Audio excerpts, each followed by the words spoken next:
Resources are limited. A soldier who's currently deployed overseas could instead be teaching history in a classroom, but he's unavailable to teach due to his current military duties.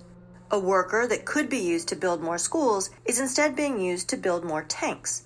We can represent this trade-off between resources used for the military and education in a graph. Each axis represents one good. For instance, we can measure military goods, such as tanks, along the vertical axis, and measure education goods, such as new schools, along the horizontal axis. To keep the model simple, let's assume these are the only two goods a country can produce. By assigning units to each good, we can determine the trade-off between the number of tanks produced and the number of schools built.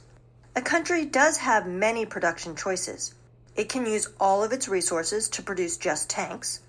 It can use all of its resources to build just new schools.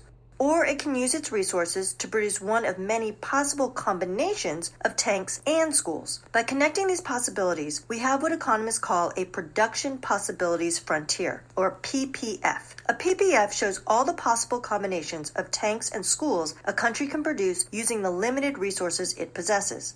Any point along the PPF indicates a production combination the country can achieve by using all of its resources efficiently.